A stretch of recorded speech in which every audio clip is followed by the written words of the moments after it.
Welcome to the Whiskey Jug, the only whiskey show on the internet that firmly believes that a distillery isn't truly dead until every last drop it's ever distilled has been drank.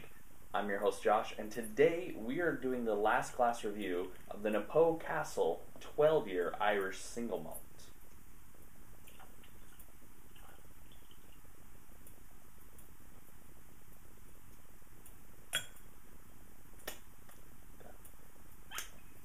So a little bit about this one. Knappogue Castle is put out by Castle Brands, which puts out a whole bunch of other brands. They are an NDP. They don't actually distill anything. They just go out and get product from other people and then bottle it themselves, which there's no problem with, so long as they don't claim that they actually distilled it, which they do not. So it says right there, selected exclusively for and product of Ireland, imported by Castle Brands, New York. So yeah, there's no problem there. They're not claiming to have done something they didn't do. This is something that comes from the Cooley distillery, so that's where they get all of their whiskey from, that they then go ahead and bottle. And they have a whole bunch of other expressions besides just this one, the very special reserve 12. And it's also a little bit unique because unlike most of the Irish whiskey that people consume, like Jameson, Bushmills White, things like that, this is not a blend, nor is it a pure pot still whiskey. This is a pure Irish single malt whiskey, which is and aged in bourbon oak casks, which gives it a flavor that's very similar to some other single malts that you might be familiar with, which is why we've got this bottle sitting here. I'm going to go ahead and turn back to the side since it's not what we're reviewing, but there are a lot of similarities there because it is a single malt. It does have a little bit different of a taste, a little bit different flavor profile, a little different nose than some of the others out there, but and we're going to get into that right now. So on the nose, there's a lot of malt, there's a lot of tropical fruit, a lot of orchard fruit too. So that's something about this whiskey that has always, that kind of put me off when I first reviewed it a little bit, is just how fruity it is.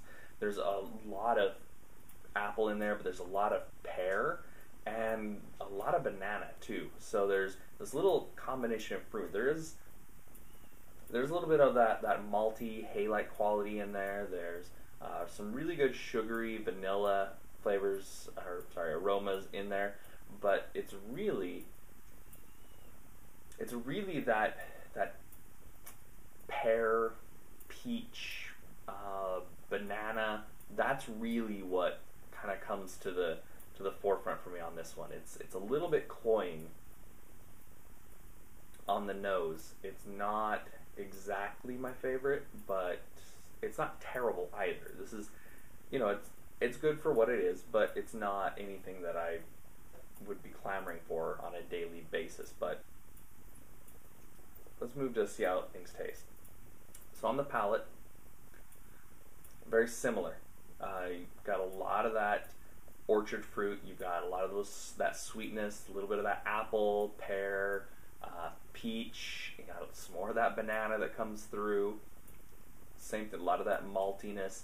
There's some of the vanilla comes through too. There's not a whole lot of varying degrees of complexity. There's, sometimes in some of these single malts, I also usually pick up like a little bit of citrus. And this, if you're reading the back of this, it says has a little bit of a mildly spicy citrus taste, and I'm not really getting any of that mildly citrus taste. For me, it's a lot more fruity and tropical orchard type notes, and not a whole lot of citrus there, barely any at all. On the finish, kind of the same thing. The malt picks up quite a bit on the finish, though. I will say there's a little bit more malt there.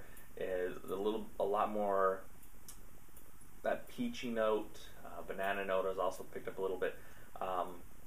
One thing when I was experimenting with this whiskey, I like to cool them down, add ice, add water, play with them along the way.